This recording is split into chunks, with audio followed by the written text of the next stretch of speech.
그 후의 일은 그 노부인의 이야기로 겨우 알 수 있었다. 다음날 아침 그녀는 습관대로 일찍 잠에서 깨었다. 그런데 한참 지나도 신부가 방에서 나오지 않자 그녀는 두려운 느낌이 들어 신부의 방문을 두드려 보기로 마음먹었다. 그녀가 신부의 방문을 열자 신부는 밤새 잠을 못 잔 얼굴로 그때까지도 자리에 누워 있었다. 그는 가슴이 답답해서 고통을 겪고 있었으며 몹시 충혈된 눈빛을 하고 있었다. 부인의 말에 의하면 그녀는 의사를 부르자고 공손하게 제안했으나 신부가 어찌나 심하게 자신을 책망했는지 몹시 서운했다. 결국 부인은 신부의 방에서 무력하게 물러나오고 말았다. 잠시 후 신부가 벨을 눌러 부인을 불렀다. 그리고 조금 전에 자신이 화를 냈던 일에 대해 사과하고 자신의 병세는 패스트가 아니며 단지 조금 피로해서 일어나는 증세일 뿐이라고 말했다. 그러자 부인은 점잖게 자신의 제안은 그런 따위의 천한 걱정에서 비롯된 것이 아니라면서 자신은 하나님께서 온전히 주관하시는 생명인 자기 신체의 안정 같은 일에는 전혀 무감심한 존재로서 아까의 얘기는 자기 자신도 신부님의 건강에 대해 일말의 책임이 있다고 생각해서 그랬을 뿐이라고 변명했다. 신부는 아무 대꾸도 하지 않았다. 그래서 부인은 물론 그녀의 말을 전적으로 믿는다면 자기의 의무를 다하고자 다시 한번 의사를 부르자고 신부에게 제안을 했다. 그러나 신부는 이번에도 부인의 청을 거절했다. 신부는 뭐라고 열심히 설명을 했으나 부인은 그게 무슨 얘긴지 전혀 알아들을 수가 없었다. 다만 알아들을 수 있는 것은 의사의 진찰을 받는 일은 신부의 사상에 어긋나기 때문에 의사를 불러서는 안 된다는 것이었는데 실상은 그게 가장 알아듣기 어려운 애매한 말이었다. 부인은 마침내 신부가 너무 열에 시달려서 생각의 갈피를 못 잡고 있다는 생각으로 약을 지어다 주는 것으로 자신의 의무를 끝내고 말았다. 이런 사태에서 어떻게 자신의 임무를 수행해야 하는가를 잘 알고 있던 그녀는 2시간마다 환자의 방에 들어가 보았다. 부인에게 가장 큰 충격을 준 것은 그날 하루 종일 줄곧 흥분에 들떠있는 신부의 모습이었다.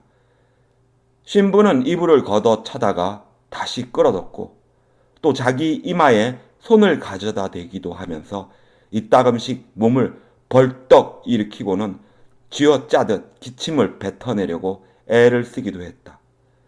그때마다 그는 마치 목구멍 속에 막힌 솜덩어리를 빼내지 못해 숨이 막혀 죽을 것만 같았다. 그러한 발작을 서너 번 되풀이하고 나서 그는 기진맥진한 채로 뒤로 나자빠져 버리고 말았다. 그러다가 그는 마침내 다시 몸을 일으키고는 아까보다도 더욱 꼿꼿한 자세로 앉아 정면을 뚫어지게 바라보았다. 그러나 부인은 신부의 노여움을 살까봐 의사를 부르기를 주저하고 있었다.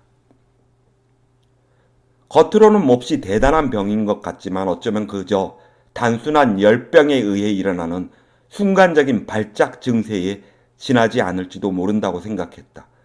오후에 부인은 신부에게 말을 붙여보았지만 횡설수설하는 몇 마디밖에 더 들을 수가 없었다. 부인은 다시 한번 의사를 부르자고 제의했다. 그러자 신부는 몸을 일으켜 세우고 나서 숨이 막혀 애쓰면서도 그러기를 원치 않는다고 분명히 말하는 것이었다. 그제서야 부인은 만일 내일 아침까지도 신부의 이 같은 증세가 계속된다면 랑스토크 통신사에서 라디오를 통해 하루에 여러 차례씩 떠들어대는 전화번호로 전화를 걸어야겠다고 생각했다.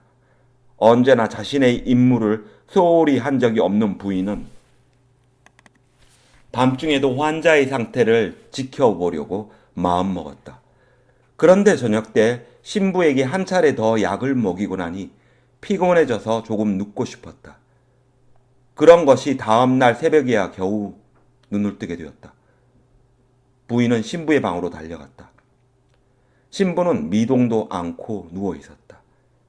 지난 밤에는 그토록 벌겋게 열이 나 있더니 지금은 허연 낯빛이 되어 있었는데 얼굴 모양이 말짱한 만큼 더 창백해 보였다.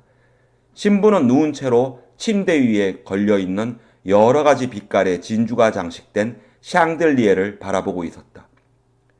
부인이 들어가자 신부는 고개를 돌렸다. 그 부인의 말에 의하면 그 모습은 전날 밤에 격렬한 고통에 시달려 이제는 완전히 기진해 버린 듯했다. 그녀는 그에게 좀 어떠냐고 물어보았다. 그러자 신부는 부인이 이상히 여길 정도로 무관심한 말투로 병세는 점점 더해가나 의사를 부를 필요는 없으며 그저 모든 일이 순리대로 진행되도록 자기를 병원으로 옮겨다 주었으면 좋겠다고 말했다. 부인은 질겁을 하고 놀라서 전화통으로 달려갔다. 정오에 리에가 도착했다. 그는 부인의 이야기를 듣고 나서 파늘로 신부의 말 그대로일 것이며 따라서 이미 때가 늦었을 거라고 대답했다. 신부는 여전히 무관심한 태도로 류에를 맞이했다. 그러나 막상 진찰을 한 류에는 놀라지 않을 수 없었다. 신부는 단지 목이 부어 호흡이 곤란했을 뿐 어디에도 패스트의 심각한 징후는 나타나지 않고 있었다. 하지만 이미 맥박이 몹시 약해져 있었고 그 외의 증세도 매우 위험해서 살아날 가망은 거의 없었다.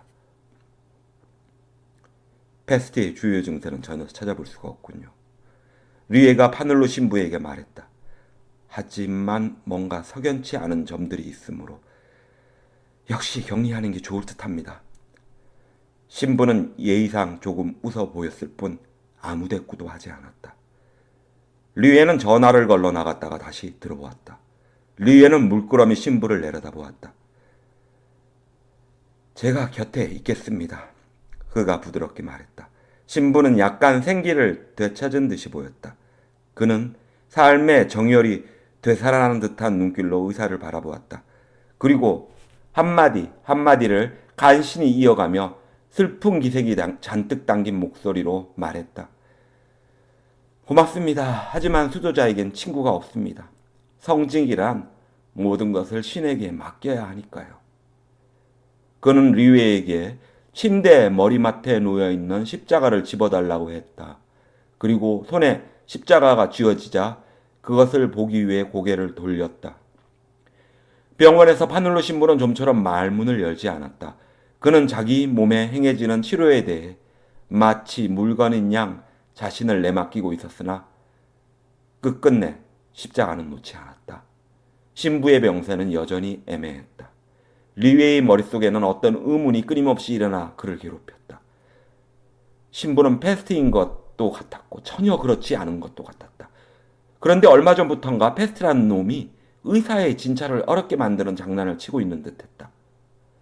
그렇지만 파늘루 신부의 경우에는 이러한 불확실성도 별로 중요한 점이 못 된다는 것이 그 후에 경과에서 드러났다. 열이 점점 더 높아졌다. 기침 소리는 더욱 세어졌고 온종일 환자는 고통으로 괴로워했다.